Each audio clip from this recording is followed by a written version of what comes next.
On the pedestal, these words appear: "My name is Ozymandias, King of Kings. Look on my works, ye mighty, and despair. Yet nothing beside remains. Around the decay of that colossal wreck, boundless and bare, the lone and level sands stretch far away." These iconic words echo through time as we see their remnants in textbooks and visual depictions. Images of sand ramps and legions of workers straining under the desert sun illustrate a narrative we've long accepted. The pyramids were built stone by colossal stone with nothing but muscle, rope, and wood. But what if that story, the one ingrained in our collective understanding for centuries, is not just improbable but demonstrably impossible? We're not talking about moving small stones here. These are blocks weighing as much as 1,000 tons, transported hundreds of miles and hoisted hundreds of feet into the air. The Colossi of Memnon, for instance, weigh 720 tons each, their quartzite sourced from quarries near Cairo. To grasp the enormity, consider that each statue weighs as much as a modern building.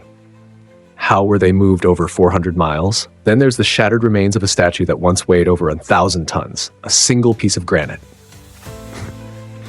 Modern engineering, nearing marvels, such as the largest trucks today, can barely handle half that weight. The official story crumbles under its own weight. Wooden sledges, pulverized by the pressure. Boats, no ancient vessel could bear such a load, let alone sail against the Nile's current. What's left? Lost technology? Forgotten cataclysms? Evidence of a civilization far more advanced than we've ever imagined, predating even the pharaohs? The stones themselves whisper an alternative history. Saw marks, drill holes, and precision cuts that defy explanation. These aren't the tools of Bronze Age workers. They hint at knowledge we've yet to rediscover. Let's start with the Great Pyramid of Giza. Inside are 70 to 80-ton granite blocks sourced from the Aswan quarry over 500 miles away. These massive stones weren't just used at the base. They were hoisted into the king's chamber and grand gallery hundreds of feet above the ground.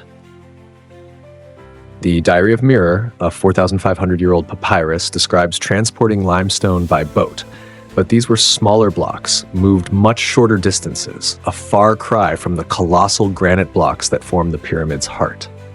Even Herodotus, the father of history, who visited Egypt centuries later, described the use of levers to lift stones.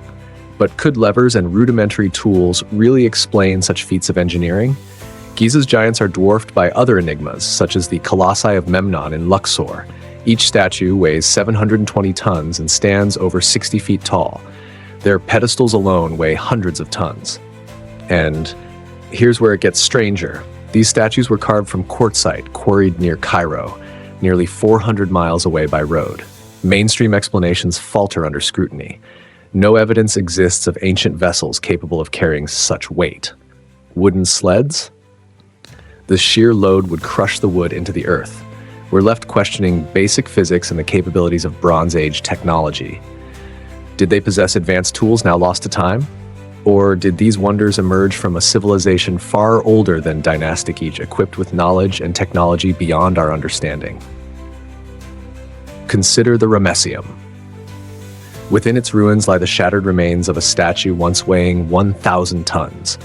This single piece of granite was transported over 115 miles from Aswan. To move such a monolith today would require the largest ultra-class haul trucks, and even they couldn't manage it. How was it moved? And what force could have destroyed it? Toppling seems implausible given its seated position. Was it an earthquake, an act of sabotage, or evidence of a forgotten cataclysm? Alternative historians like Graham Hancock propose that these monuments weren't built by the Egyptians, but by an advanced civilization predating them.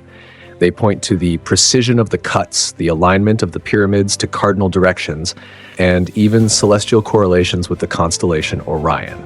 These are feats that demand advanced surveying, astronomical knowledge, and tools far beyond what history credits to the Egyptians. In 2012, the Los Angeles County Museum of Art undertook the project Levitated Mass to move a 340-ton granite boulder 106 miles. This modern engineering feat required a custom-built trailer with 196 wheels, took 11 nights, and cost $10 million. And yet this was less than half the weight of the Colossi of Memnon and a third of the Ramesseum statue. How could an ancient civilization achieve such feats with tools we consider primitive? Consider the orientation of the pyramids. Their alignment to the cardinal directions is astonishingly precise. Could it have been achieved without advanced surveying techniques or astronomical tools? Researchers like Robert Bauval suggest a correlation between the Giza pyramids and Orion's belt, implying celestial planning that challenges our understanding of ancient capabilities. These mysteries hint at a history far more profound than we've dared to imagine. The stones of Egypt whisper a tale of forgotten knowledge and advanced capabilities, daring us to question everything we think we know. As Shelley's Ozymandias reminds us, "Look on my works, ye mighty, and despair." Perhaps the despair lies not in the might of these creations, but in our inability to understand how they came to be. The challenge remains, etched in stone, waiting for us to uncover the truth.